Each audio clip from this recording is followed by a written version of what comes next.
So hey guys, welcome back to my channel. तो दोस्तों, जैसा कि हमने मार्शल मास्टर के पिछले एपिसोड में देखा था कि मास्टर कैंग उन चारों को लेकर एक बर्फीली पहाड़ी में जाते हैं, क्योंकि यहाँ पर जो मास्टर रहते हैं उनकी अथॉरिटी 5 एलिमेंट सीक्रेट रेल्म के एंट्री के इंचार्ज से भी ज्यादा है। मास्टर कैंग यहाँ उनको बताते हैं कि ये चारों काफी ज्यादा टैलेंटेड हैं, मगर लोअर रीजन में होने की वजह से इनकी एंट्री रिजेक्ट कर दी गई, इसलिए मैं इनको लेकर आपके पास आया हूँ। और फिर जैसे ही मास्टर कैंग उनको बताते हैं कि टैलेंट मेजरिंग डिवाइस में इनका वैल्यू 50 से भी ज्यादा है, तो ये सुनकर वो मास्टर काफी ज्यादा हैरान हो जाते हैं और तुरंत अपने कासल से निकलकर उनके सामने पहुंच जाते हैं। और अब आगे दोस्तों, आज के एपिसोड की शुरुआत बिल्कुल उसी जगह से होती है जहां हमें दिखाया जाता है कि अब वो आइस मास्टर उन चारों से कहते हैं कि तुम सब आगे बढ़ो और मुझे भी अपने टैलेंट का वैल्यू दिखाओ। आइस मास्टर उन चारों के लिए टेस्टिंग डिवाइस ला देते हैं और फिर जैसे ही वो लोग अपने पावर्स को टेस्ट करना शुरू करते हैं तो ये देखकर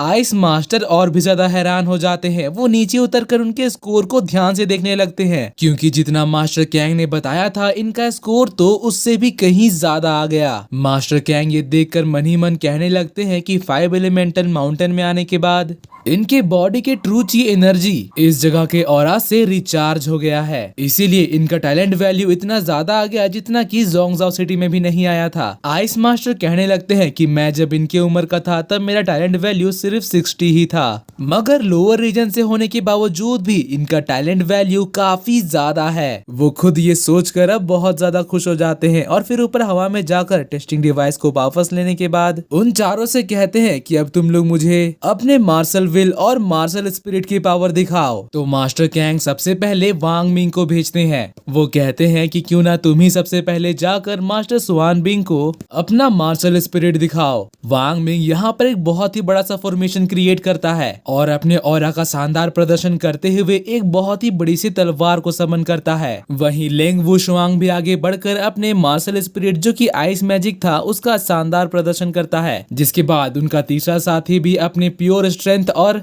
फ्लेक्सिबिलिटी का भी शानदार प्रदर्शन करता है। फिर बारी थी उनके ग्रुप के आखिरी मेंबर की। वो यहाँ पर अपने फ्लावर स्पिरिट को समन करके मास्टर सुआन बिंग को अपनी ताकत दिखाती है। वो उन चारों का मार्शल व्हील देखकर काफी ज्यादा इम्प्रेस हो जाते हैं, मगर इसके बाद फिर वो उनको एक दूसरा चैलेंज देते हैं। वो कहते हैं कि अपनी परसेप्शन पावर का इस्तेमाल करके इस क्रिस्टल को धकेलने की कोशिश करो। यहाँ भी सबसे पहले वांग मिंग आगे बढ़ता है, मगर उसके परसेप्शन पावर से क्रिस्टल में कोई इफेक्ट नहीं होता। वो इससे निराश होकर पीछे हट जाता है, जिसके बाद जाता है वो स्ट्रेंथ वाला बंदा। उसके मैजिक से भी क्रिस्टल में कोई इफेक्ट नहीं होता। फ्लावर मैजिक वाले भी अपनी पूरी कोशिश करती है, लेकिन वो भी क्रिस्टल को नहीं धकेल पाती। जिसके बाद फिर आखिरी में लेंग वुशवांग जाता है और क्योंकि उसका मार्शल स्पिरिट भी आइस मैजिक था, इसलिए उसके टच करते ही क्रिस्टल काफी ज्यादा रिएक्ट करने लगता है। मास्टर सुआन बिंग ये देखकर कहने लगते हैं कि तुम्हारी ऑरा की एसेंस तो कंसिस्टेंट है, वो भी बिल्कुल आइस गॉड की तरह। क्या मैं तुम्हारा नाम जान सकता हूँ? जिसके जवाब में वो बताता है कि मास्टर, मेरा नाम लेंग वुशवांग है। मास्टर सुआन बिंग कहते हैं बहुत अच्छे, आज से तुम मेरे सुआन बिंग वुडी के डिसाइपल बनते हो।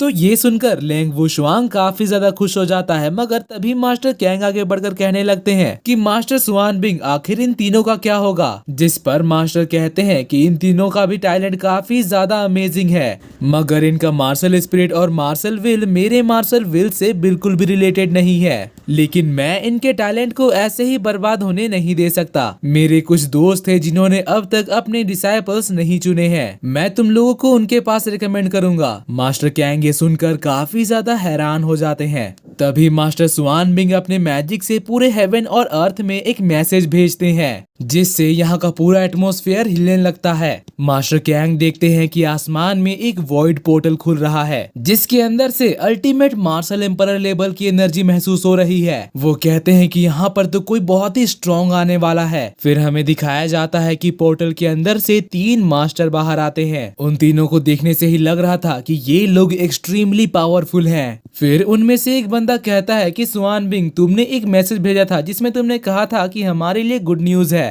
तो बताओ आखिर इस तूफानी पहाड़ के बीच में तुम हमें कौन सा गुड न्यूज देना चाहते हो। तो मास्टर सुआन मिंग हंसते हुए उनके तरफ बढ़ते हैं और कहते हैं कि ब्रदर सियान, ब्रदर होंग लुआंग और सिस्टर रेचल, तुम लोग जरा इन तीनों को देखो। तो फिर उनका ध्यान नीचे खड़े उन लोगों पर जाता है। मास्टर कैंग सियान मास्टर को देखकर पहचान जाते हैं कि ये तो मैड स्वॉर्ड मास्टर हैं, जो कि पूरे मार्शल डोमेन के सबसे पावरफुल स्वॉर्ड मास्टर हैं। और साथ ही वो एम्परर रेचल और एम्परर हांग लुआन को भी पहचान लेते हैं। वो कहते हैं कि अपनी आंखों के सामने मार्शल डोमेन के सबसे पावरफुल लोगों को एक साथ देखकर मुझे यकीन नहीं हो रहा है। मास्टर सियान उन्हें देख ही रहे थे कि तभी उनकी नजर वांग मिंग पर पड़ती है। वो तुरंत एक बड़ी सी स्वॉर्ड फॉर्मेशन को क्रिएट करते हैं और एक बड़ा सा स्वॉर्ड निकाल कर वांग मिंग की बॉडी को टेस्ट करने लगते हैं, जिससे उनको पता चलता है कि इसका तो स्वॉर्ड गॉड बॉडी है। वो कहते हैं कि मुझे तो यकीन नहीं हो रहा है कि इस लड़के के पास सच में एक लेजेंडरी स्वॉर्ड गॉड बॉडी है। वो काफी ज्यादा एक्साइटेड हो जाते हैं और तुरंत वांग मिंग के पास जाकर उसको अपना डिसाइपल बनने के लिए इनवाइट करते हैं। वांग मिंग अचानक से ये सुनकर काफी ज्यादा हैरान हो जाता है। तभी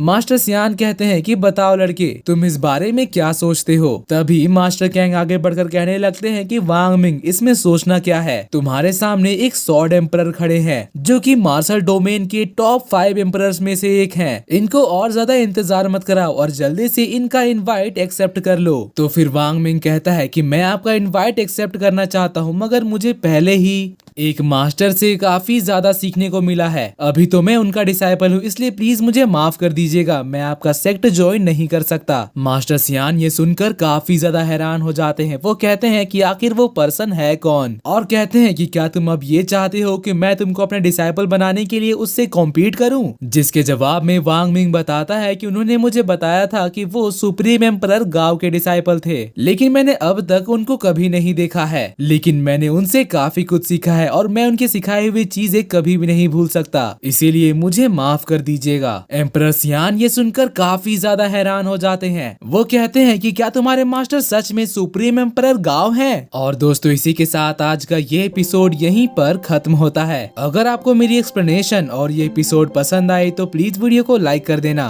और जाने से पहले चैनल को सब्सक्राइब करके बेल नोटिफिकेशन भी ऑन कर लेना, ताकि जैसे ही इसका नेक्स्ट एपिसोड आए तो आपको सबसे पहले पता चल जाए। तो मिलते हैं आपसे अगली वीडियो में, तब तक के लिए bye bye, be happy, be safe and thanks for watching.